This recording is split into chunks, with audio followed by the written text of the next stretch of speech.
Et on va y aller avec l'upset de l'année. Ça, c'est la plus grande surprise. La victoire la plus inattendue. Ou c'est genre, mettons, le plus gros underdog qui a battu un énorme favori.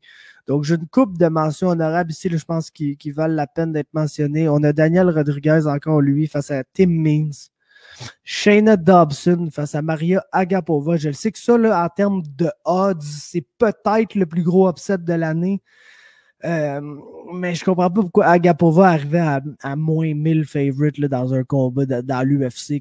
Oui, elle avait gagné son premier combat de façon dominante, mais il n'y a pas rien qui nous montrait vraiment que la pitoune c'était la réincarnation de Jésus ni rien. Là.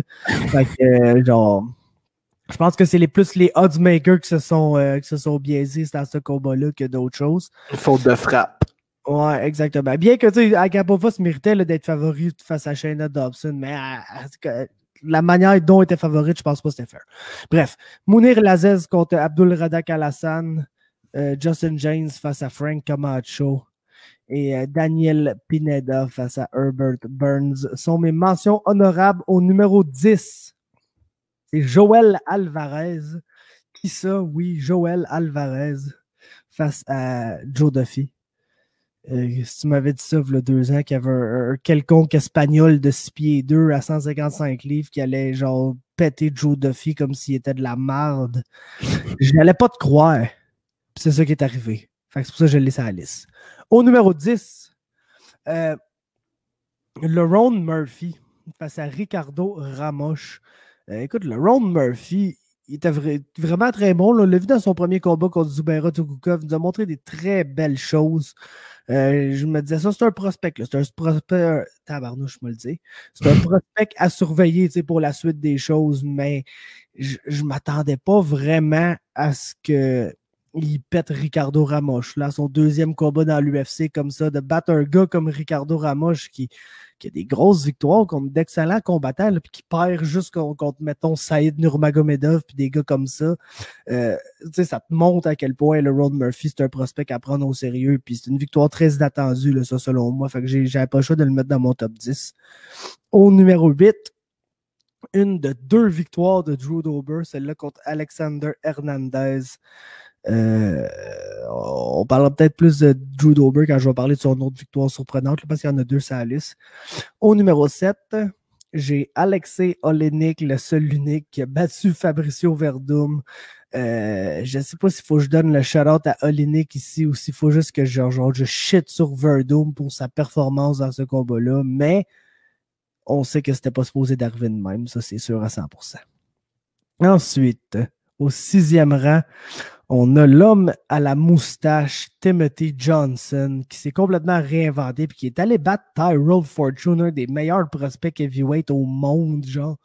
Et ça, au Bellator 239. C'est pas mal, genre, la définition de genre d'affaires qui était absolument pas supposé d'arriver. Puis pourtant, c'est arrivé. Donc, c'est sur la liste. Au numéro 5, Glover Teixeira face à Anthony Smith. Autant pour la victoire que je pense la façon dont ça s'est déroulé. Là, je pense que tu disais que Glover battait Anthony Smith. Après ce qu'on avait vu d'Anthony Smith dans ses title fights puis tout, je pense pas que personne ne s'attendait vraiment à ce que ça se déroule. La façon dont ça s'est déroulé, c'est-à-dire Glover qui gagne des 18 presque à toutes les rondes puis qui pète toutes ses dents dans sa gueule. Fait que c'est ça. Au numéro 4, à saveur canadienne, cet upset, ben, c'est Derek Minner face à TJ Laramie. Ça me fait chier là, de reparler de ça encore parce que c'est tellement un bad loss. C'est tellement un loss que tu veux pas sur ton record, le perdre par guillotine contre Derek Minner au premier round.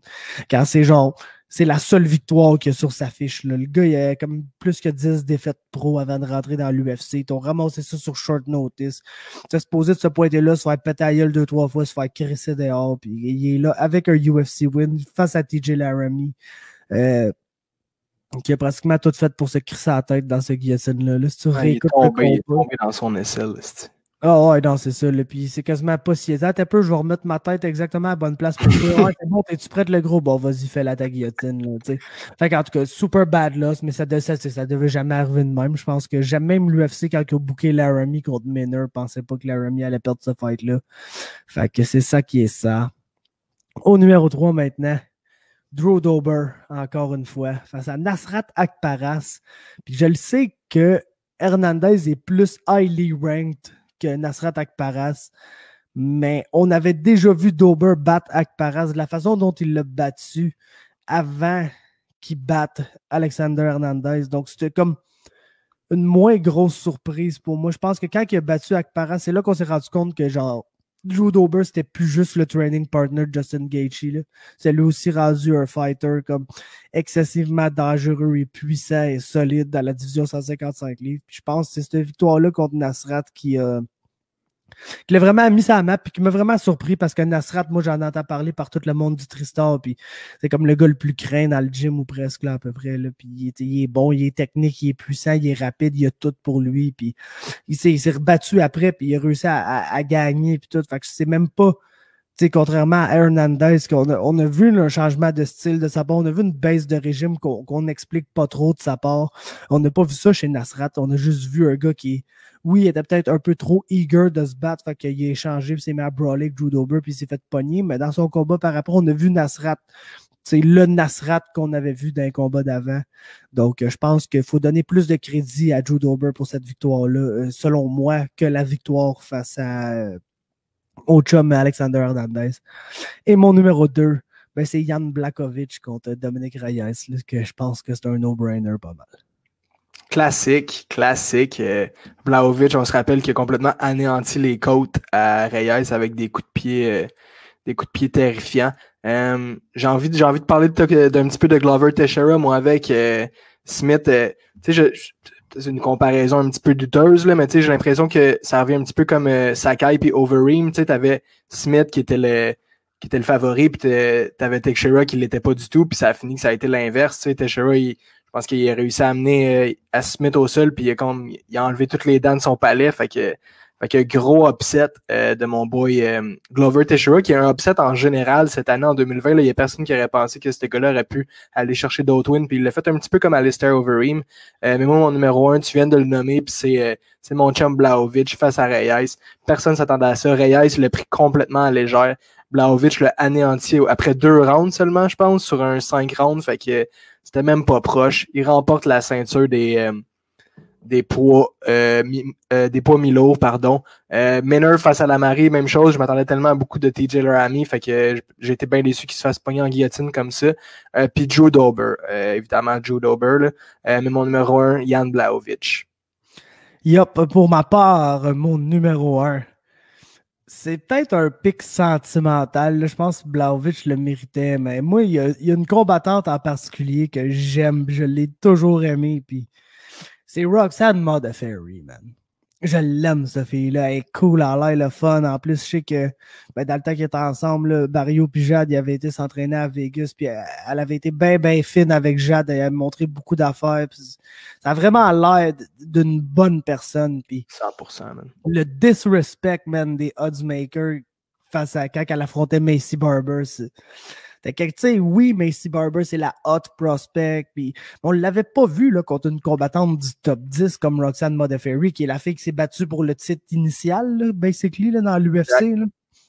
Fait que je trouve que le manque de respect était énorme. Puis Roxanne Modafferi, non seulement elle l'a complètement dominé, mais si je me rappelle bien, c'est même elle là, qui a causé la blessure qui a fait que Macy Barber n'a pas pu se battre pendant presque 1 an après. Là, fait que je pense qu'il faut lui donner là, la palme à Roxanne Modafferi pour le upset de l'année. Autant selon les odds que c'était encore un autre cas de quasiment moins 1000 contre plus 800 que ça n'avait pas lieu d'être là, selon moi. Mais autant mathématiquement sur papier, c'est autant un gros upset que dans la cage en tant que tel, la façon dont le combat s'est déroulé, que c'est pas, tu sais, genre, oh, c'est un huge upset mathématiquement, mais ça a été un bon combat serré. Non, c'était pas ça partout. C'était all Roxanne Modafferi. Le monde qui ont pensé que Barbara allait dominer, il était genre complètement dans le champ. Là. Absolument, man. Ils ont surestimé la new up-and-comer Macy Barber, puis ils ont underestimé la vieille garde de Roxanne Modafferi. Fait que non, bon choix mon Faber. Quelque peu sentimental, mais bien mérité pour Roxanne.